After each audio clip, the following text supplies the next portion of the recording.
friends. So welcome to Nepali tech world YouTube channel जहाँ हामी कम्प्युटरको बारेमा सिक्न चाहन्छौँ। सो टेक्नोलोजीको वर्ल्डमा सो के सिक्न पाइन्छ, कहाँबाट सुरु गर्ने त? अब जस्तै अब नयाँ विद्यार्थी छ, कलेजको स्टुडेन्ट छ, कहाँबाट सुरु गरौँ त? कम्प्युटर भनेको के हो, त्यसका बटम टु टपसम्म के सिक्न मिल्छ, कहाँबाट सुरुवात गर्ने भनेर हेरौँ है त। सो आजको भिडियो चाहिँ कम्प्युटरको बारेमा हुनेछ हैन। सो कम्प्युटर भनेको के हो, पहिला त्यो आर्किटेक्चर र डायग्रामबाट हेरौँ हैन। यो स्याम्पलको लागि म बोर्डमा लेखेको छु। सो त्यस्तै म अब दोस्रो पोस्टमा पनि म सेयर गर्नेछु। यो अगाडि देखेको पोस्टमा पनि हेर्नु सक्छ, सेम डायग्राम यता पनि मिल्छ। म स्टेप बाई स्टेप एक्सप्लेन गरौँ है त। So what is computer? Computer भनेको के हो? कम्प्युटर भनेको इलेक्ट्रोनिक डिभाइस हो, सामान्य कुरामा भन्ने हो भने। सो कम्प्युटर भनेको चाहिँ अब मानिसहरूलाई कसरी सजिलो, सबै कामहरू सजिलो तर्फबाट गर्ने, अनि ह्युमन्सको लागि, मानिसहरूको लागि कसरी सजिलो गरिएको छ टेक्नोलोजीले, कम्प्युटरले भनेर चाहिँ आर्किटेक्चर डायग्रामको बारेमा हेर्न गइरहेका छौँ। सो ल त कम्प्युटर कसरी चल्छ, त्यसमा चाहिने टुल्सहरू र हार्डवेयरहरू के हुन् त चेक गरौँ है त। सो पहिलोमा चाहिँ अब जस्तै भनौँ हैन, कम्प्युटर छ यता, कम्प्युटरको अगाडि एउटा सिपियु छ, हेर्न सक्नुहुन्छ। यो चाहिँ अब मोनिटर हो हैन, मोनिटर हो, यो किबोर्ड हो, यो माउस हो हैन, किबोर्ड माउस हैन। ओके, सो यताबाट अब हेर्नु भने अब स्पिकरहरू राखौँ हैन, दुईवटा, यो मान्छे हैन चलाउँछ। ल त कसरी चल्छ त कम्प्युटर हैन। पहिलोमा चाहिँ मेन पार्ट्स भनेको कम्प्युटरको चाहिँ मदरबोर्ड हो। जस्तै बच्चाहरूलाई, हामीहरूलाई जस्तै आमा छन्, त्यस्तै हो कम्प्युटरको लागि। एउटा मदरबोर्डले मात्र एउटा कम्प्युटर चल्न सक्छ। त्यसप्रति extra the things gonna B Ed. So यो सबै हेर्न सक्नुहुन्छ। सो मदरबोर्डमा चाहिँ पहिलो सुरु यो प्रोसेसिङको लागि, प्रोसेसिङमा पहिलो पार्टमा आयो भने ऱ्याम आउँछ हैन, ऱ्यान्डम एक्सेस मेमोरी। सो ऱ्यामले के गर्छ, त्यसपछि सिकौँ ल। अहिले जति पार्ट्सहरू छन्, जति हार्डवेयर छन् र मदरबोर्डमा आउनेहरू त्यो हेरौँ है त। सो पहिलो नम्बरमा ऱ्याम आयो, दोस्रो नम्बरमा मेन भनेको यही हो, heart of a computer, CPU.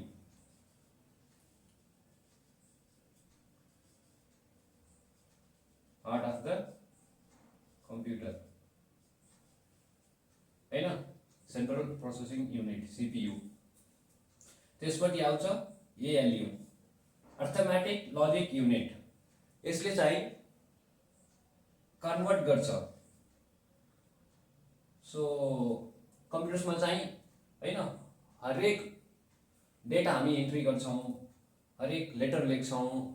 यो गभर्मेन्टको भयो, स्कुलको भयो, कलेज भयो, लेटरहरू लेख्छन्, लिभ लेटर लेख्छन् हैन। अब नयाँ एक्जाम पेपर बनाउँछन्, कसरी बनाउँछन् त्यो एक्सेल वर्डमा बनाउँछन् हैन। अब त्यसलाई चाहिँ कम्प्युटरले जान्ने भाषा भनेको बाइनरिज हो, त्यो हुन्छ जिरोस वानमा। त्यो क्यालकुलेसन गर्ने यो एएल हो, अर्थमेटिक लजिक युनिट। जे पनि डेटा दियो भने, अब 10 स्टुडेन्टका फुल 1 month प्रेजेन्ट एब्सेन्ट को डेटा छ भने यसले चाहिँ हामी कसमा गर्छौँ, एक्सेलमा। सो एक्सेलमा के गर्छौँ, हाल्छौँ हैन डेटा। जस्तै भनौँ अब अरुणको 30 दिनको 29 दिन आउनु भएको थियो, 25 दिन, त्यो एन्ट्री गर्छौँ। त्यसलाई सेभ गरेपछि फेरि त्यो फाइललाई रिट्रिभ गर्छ हैन, फेरि हामी खोल्छौँ त्यो फाइललाई भनेपछि एआरयु चल्छ यो त यो फर्मेटमा 0s 1 बाइनरिजमा कम्प्युटरमा सेभ हुन्छ त्यसलाई अर्थमेटिक लजिक युनिट भनिन्छ त्यसपछि इनपुट हार्डवेयर भनेको कीबोर्ड अनि माउस कीबोर्ड माउस नभएर अब कम्प्युटरमा टाइपिङ गर्न पनि सक्दैन अब फाइलहरू एक्सेस गर्न पनि हरेक चिज गर्न सक्दैन सेटिङ भयो इत्यादि सो डिफ्रेन्ट टाइप्स अफ डेटालाई चाहिँ चेकिङ गर्नेको लागि माउस र कीबोर्ड चाहिन्छ त्यसपछि very very important hard disk आउँछ ROM random access memory so random भनेको एक्सेस मेमोरी भनेको धेरै डेटा हुन्छ अब जस्तै मैले भने एक मन्थको 10 जनाको डेटा छ 20 जनावाला अब 8 9 10 11 12 क्लासमा अब जति विद्यार्थीहरू छन् सबै डेटा होला सबै कहाँ गएर रहन्छ हार्ड डिस्कमा अब भन्नु होइन 1 TB हार्ड डिस्क भनिन्छ हैन 2 TB 5 TB 10 TB 100 TB पनि आउँछ हैन त्यसरी आउँछ अब 500 GB हार्ड डिस्क भनिन्छ हैन त्यो हार्ड डिस्क लिन्छ जति हामीलाई चाहिन्छ उपयोग हुन्छ जति डेटा छ त्यति स्टोरेज वालो हार्ड डिस्क लिने हो त्यो हार्ड डिस्कले के गर्छ स्टोर गर्छ डेटालाई त्यसपछि यो सबै कीबोर्डबाट पनि माउसबाट क्लिकिङ भयो हैन हार्ड डिस्क पनि छ र्याम पनि हालिसक्यो सीपीयू छ एआरयु छ हैन यो कन्भर्ट पनि अब सबै भित्रै अटोमेटिक हुन्छ हैन त्यसलाई चाहिँ अब आउटपुट कसरी दिने त्यो हामी स्क्रिनमा कसरी हेर्छौं त एउटा चाहिन्छ मोनिटर यता हेर्न सक्नुहुन्छ मोनिटर अब केही भिडियोजहरु केही गानाहरु केही युट्युबमा गएर सर्च गरेर अब गाना चलाउन सक्छौं केही अब मेरै भिडियो बनाउ हैन अब यो चाहिँ अब साउन्ड आएन भने के गर्छौं त फोनमा त साउन्ड आउँछ डेस्कटप भनेको कम्प्युटरमा चाहिँ आउँदैन नि त्यसैले अब स्पिकर कनेक्ट गर्छौं स्पिकर भयो यो सबै के हो आउटपुट डिभाइस हो जो एक्स्ट्रा एड गर्छौं सिस्टममा अब सिस्टममा भएको चाहिँ अब कीबोर्ड माउस चाहिँ त्यसैमा हुन्छ हैन बाहिरबाट कनेक्ट गर्ने त्यो belongs to a computer so बाहिरबाट एक्स्ट्रा चाहिने हामीलाई चाहियो किनकि मानिसहरु हेर्ने भनेकै आँखाले हो हैन त्यसको लागि मोनिटर चाहिन्छ साउन्ड सुन्ने हो भने स्पिकर एक्सटर्नल यो हो output device so input device भनेको हो कीबोर्ड माउस इत्यादि यो भयो हैन सो दोस्रो अर्को फोटो पनि यता हाल्ने छु म हैन सो कसरी प्रोसेसिङ हुन्छ कसरी आउटपुट आउँछ भनेर त्यो हेर्दिनु होला यो चाहिँ अब कम्प्युटरको डिटेल हो कसरी चल्छ कहाँबाट सुरु हुन्छ कहाँबाट गएर आउटपुट मिल्छ भनेर अब नेक्स्ट कहाँ प्रयोग हुन्छ त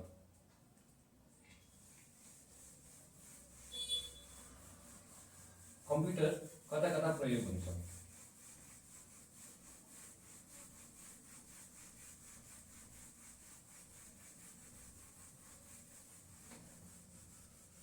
यो व्हाट इज कम्प्युटर सिक्यो हैन अब प्रयोग कता हुन्छ कुन फिल्डमा फेरि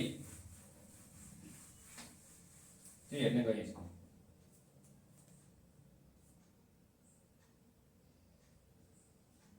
in which areas computers used हैन जस्तै भनौं स्कुलमा भयो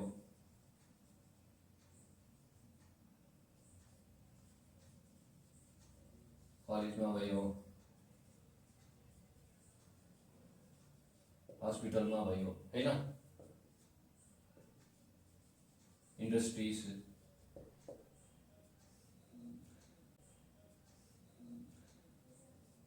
आईटी हब आईटी हब भनेको इन्फर्मेसन टेक्नोलोजी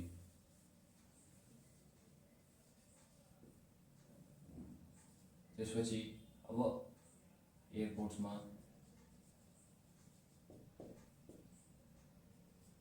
मसिन्स हैन, मसिन्स इत्यादि भनेको जस्तै भयो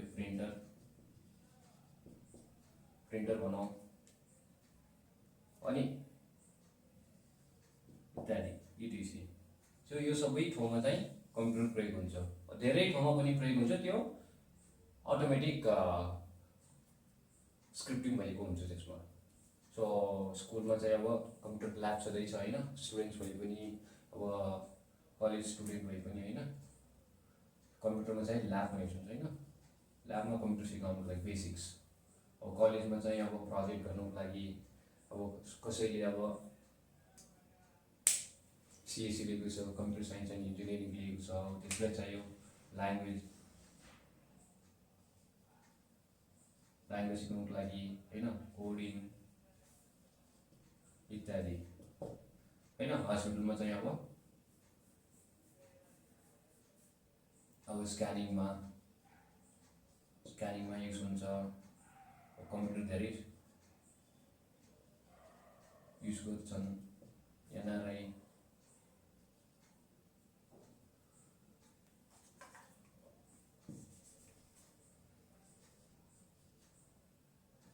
स्क्यानिङ, सो इटिसी। सो इन्टरसिस्टमा भनेको मिसिन्स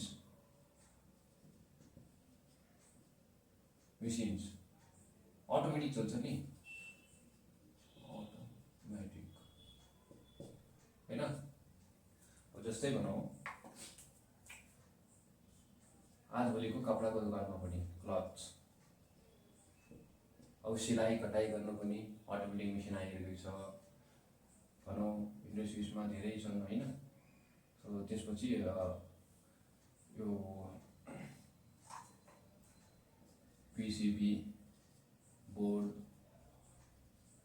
बनाउनुको लागि, इलेक्ट्रिकको लागि युज हुन्छ। सो धेरै छन् इटिसी। सो गुगलमा गएर सर्च गरे पनि मिल्छन्, नबुझ्यो भने होइन। आइटी हबमा चाहिँ अब मेन आइटी हब भनेको नेपालमा पनि छ होइन, हुँदैछ, इन्डियामा छ, अब all over the world. So एयरपोर्ट्समा प्लेन्स आउँछन्, कति समयमा आउँछ, टाइमिङ त्यसमा थाहा हुन्छ, बुकिङको हुन्छ, एउटा बुकिङ गरेपछि टोटल डिटेल उसको उता आउँछ होइन। त्यो सबै ठाउँमा चाहिँ कम्प्युटर युज हुन्छ, मनिटरिङमा भयो हरेक चिजमा। सो मसिन भनेको त्यही हो। अब प्रिन्टरमा अटोमेटिक हुन्छ, जेरक्स मेसिन भयो,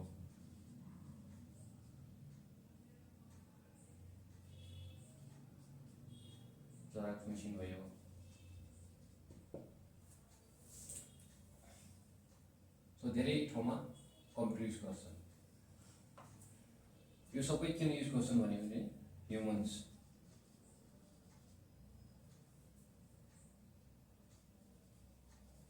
easy to work, okay. So easy गर्छ। अब एउटा क्यालकुलेट गर्नुको लागि 2 + 2 4 भन्छन् होइन, त्यो चाहिँ सामान्य कुरा हो। अब त्यो अब नचाहिने कुरा चाहिँ भन्यो भने 1988 7 3 4 यसलाई प्लस गर्यो भने होइन, अब 10 लेख्छौँ 9 9, यो सबै कसरी क्यालकुलेट गर्ने त, यसको आन्सर के आउँछ त होइन। अब सजिलो कसरी बनाउँछ, कम्प्युटरले बनाउँछ, क्यालकुलेटरले बनाउँछ, सबै मेकानिजम हो होइन। त्यसैले कम्प्युटर चाहिँ हाम्रो जिन्दगीमा एउटा महत्त्वपूर्ण भएको छ आजभोलि। जस्तै भनौँ फोन छ, ल्यापटप्स, डेस्कटप्स, ओके। धेरै अब नेपालमा चाहिँ अब पब्जी खेल्छन् होइन, के छ गेमिङ ल्यापटप्स नत्र पिसी, ओके। सो ल्यापटपमा पनि त्यही छ, डेस्कटपमा पनि, फोनमा पनि खेल्छन्। अब त्यसरी फोन चाहिँ आजभोलि पहिलाको दुनियाँमा चाहिँ अब रेडियो मात्र थियो, के गर्थ्यौँ, एउटा रेडियो हुन्थ्यो, एउटा तार लिएर अब हामी सुन्थ्यौँ होइन रेडियो, सबैजना गाउँलेको एकै ठाउँमा बसेर। तर आजभोलि के छ, फोन आएको छ, फोनमा चाहिँ अब रेडियो पनि मिल्छ, फोन गर्न पनि मिल्छ, भिडियो कल मिल्छ, कसरी साध्य भयो सबै कम्प्युटर लाग्दा। सो मिनी कम्प्युटर्स भन्ने पनि भयो। टाइप्स अफ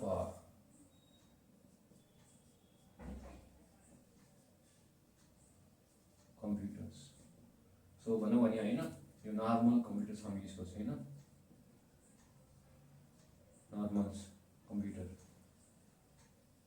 होइन, एडभान्स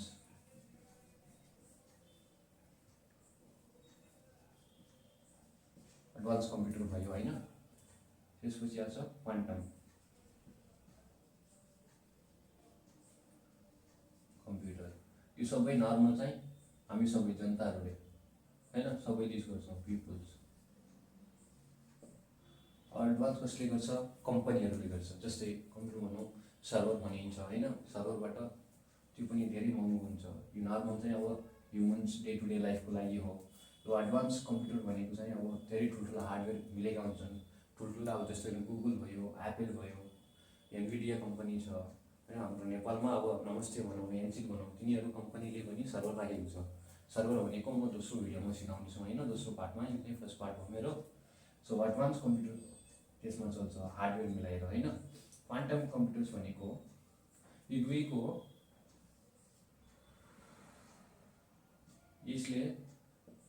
यसले भनौँ 10% स्पिड दिन्छ भने यसले 50%। यो दुई मिलाएर प्लस यसमा 100% जोड्यो भने क्वान्टम कम्प्युटर्स त्यस्तो स्पिड हुन्छ। यो मिलिसेकेन्डमा, मिलिसेकेन्ड एमएस मिलिसेकेन्ड, यो सेकेन्ड्समा, यो पनि सेकेन्ड्समा चल्छ। रेस्पोन्स चाहिँ त्यसै भने नि मैले अब एएलयू अर्थमेटिक लजिक युनिट, अब त्यसले क्यालकुलेट गर्छ होइन डेटा रिट्रिभ गर्नको लागि। त्यसैले नर्मल कम्प्युटरमा चाहिँ अब नर्मल पर्फर्मेन्स, त्यसैले नर्मल कम्प्युटर भनिन्छ। माइक्रो कम्प्युटर होइन, कम्प्युटर भयो, डेस्कटप भयो, 50% एडभान्स। किनकि सबैभन्दा ठुलो कम्पनीहरूले एडभान्स कम्प्युटर युज गरिरहेको छन्। क्वान्टम कम्प्युटर्स भनेको गुगलले एउटा बनाएको छ, इन्डियामा एउटा छ, युएसमा एउटा छ होइन। त्यो पनि रिसर्च गर्न सक्नुहुन्छ युट्युबमा गएर, नत्र दोस्रो क्रोममा गएर पनि चेकिङ गर्नुहुन्छ। तर क्वान्टम कम्प्युटर्स भनेको मिलिसेकेन्ड्स, यति स्पिड छ कि विथिन अ सेकेन्ड रेस्पोन्स दिन्छ। यो चाहिँ एडभान्स लेभलको लागि हो होइन। सो अझै छन् टाइप्स अफ कम्प्युटर्स होइन, जो 90s युज गरिरहेका। सो आजको लागि यति नै। भोलि चाहिँ अब मेरो सोच भन्दा के हो भने जति सजिलो भयो त्यति सजिलो कम्प्युटर भनेको के हो, कम्प्युटरको नलेज हाम्रो नेपालमा कसरी बढाइन्छ भनेर मेरो एक इन्टेन्सनले मात्र म यो भिडियो बनाइरहेको छु। अझै नै भिडियो बनाउँदैछौँ, यो मेरो पार्ट 1 हो होइन। अब धेरै भिडियो आउँदैछन्, अब डे टु डे आज आयो भने अब भोलि पनि एउटा भिडियो आउनेछौँ। So every day 1 video will be there. So if you have a questions, केही क्वेसन्स भयो भने मेरो कमेन्टमा लेखिदिनु। सो सबै दाजुभाइहरूलाई माया गरिदिने एउटा आशा छ होइन। यो हाम्रो परिवारलाई चाहिँ ठुलो परिवार बनाउन सहयोग गरिदिनु होला साथीहरू। धन्यवाद। Thank you for watching my video.